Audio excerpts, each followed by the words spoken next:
सुनहरा अंडा और मादा कबूतर। जंगल में एक पेड़ पर एक मादा कबूतर रहा करती थी। उसने अपने घोंसले में अंडे दिए थे। सारे अंडे तो सफेद रंग के ही थे, पर उनमें एक सुनहरा अंडा था। यह देख मादा कबूतर पहले तो हैरान हुई, पर फिर उसने सोचा कि सुनहरा अंडा भी तो उसी के पेट से निकला है, इसीलिए उसने बाकी अंडों के साथ उसका भी ध्यान रखना शुरू किया। एक दिन तेज हवा चली और कबूतर का घोंसला गिर गया, जिस कारण मादा कबूतर के सारे अंडे टूट गए, सिवाय उस सुनहरे अंडे के। घोंसला देखकर मादा कबूतर बहुत दुखी हुई।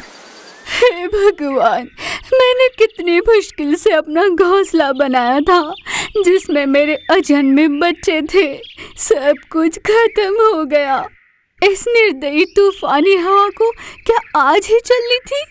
आ भी गई तो क्या मेरे ही अंडों को नष्ट करने आई थी?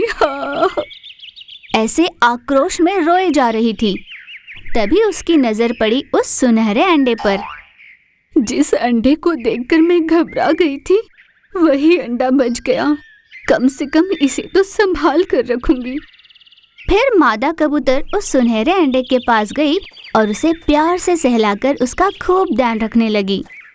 समय बीता। उस अंडे से एक चिन्नु मिन्नु सा सुनहरा कबूतर निकला। मादा कबूतर ने उसे खूब लाड प्यार से पाला और बड़ा किया। उस नन्हे कबूतर का उड़ने का समय आ गया था, पर मादा कबूतर उसे कहीं जाने नहीं दिया करती थी। उसके लिए खाने का इंतजाम वह खुद ही किया करती थी। एक दिन मादा कबूतर की सेहत बिगड़ गई। उसे बुखार हुआ। उड़ने की भी ताकत नहीं थी उसमें। अपने अन्न का जुगाड़ करने नहीं जा पा रही थी और कोई चारा न होने पर उसने सुनहरे कबूतर को अपने पास बुलाया। बेटा, मेरी सेहत काफी खराब है। मुझ में उड़ने की भी ताकत नहीं। तुम्हारे लिए अन्न का इंतजाम नहीं कर सकती और तुम्हें भूखा भी नहीं रख सकती। अब तुम्हें खुद जाकर अपना अन्न लाना होगा, वरना तुम नहीं जी पाओगे। पर माँ, मैं आज तक कभी इस घोंसले से बाहर नहीं निकला। मुझे तो पता भी नहीं कि कैसे जाना है। मादा कबूतर कुछ न कह सकी। वह अपने बेटे को भूखा नहीं देख पा रही थी। जाने की स्थिति में न होते हुए भी मादा कबूतर के पास और कोई चारा नहीं था। वह बड़ी मुश्किल से बाहर गई और अपने बच्चे के लिए अन्न ले आई। अपनी माँ के क्षीण होती हालत में भी उसे बाहर जाना पड़ा। ये देख सुनहरे कबूतर को बहुत दुख हुआ। उसने रोते हुए अपनी माँ से कहा, माँ, मुझे माफ कर दो। मुझे खुद से ही नफरत हो रही है।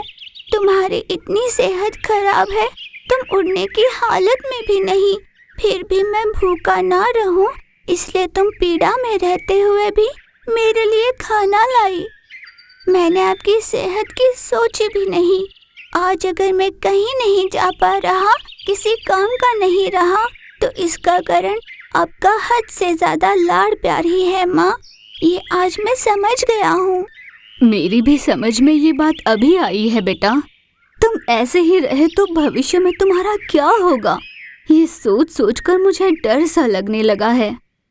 माँ, जब मेरे पंख नहीं थे तब तुम्हारा मेरे लिए अन्न लाना अनिवार्य था, पर अब तो मेरे पंख है, मैं उनका इस्तेमाल नहीं करूँगा और भय से घोंसले में बैठा रहूँगा, तो ये सही नहीं होगा। ये मैं अच्छे से समझ गया हूँ, इसीलिए मैंने सोच लिया है कि अब से अन्न लाने के लिए मैं ही जाया करूँगा और तुम घर पर आराम करोगी। बहुत बढ़िया बेटा, कम से कम इस कारण तुझ में हिम्मत तो आई। उस दिन से कबूतर हर रोज बाहर जाकर अपनी माँ के लिए और खुद के लिए अन्न का इंतजाम करने लगा। मादा कबूतर इस बात से बहुत खुश हुई थी। अपने बेटे को देख माँ बहुत निश्चिंत हुई। हर माँ बाप को अपने बच्चों से लाड़ प्यार करना चाहिए, पर इतना भी नहीं कि उससे बच्चे किसी काम के न रहे। आत्मनिर्भर होना जरूरी है। माँ बाप का प्यार बच्चों को आगे बढ़ने में सहायक होना चाहिए। यानी मेरे जैसे होने चाहिए, है ना माँ?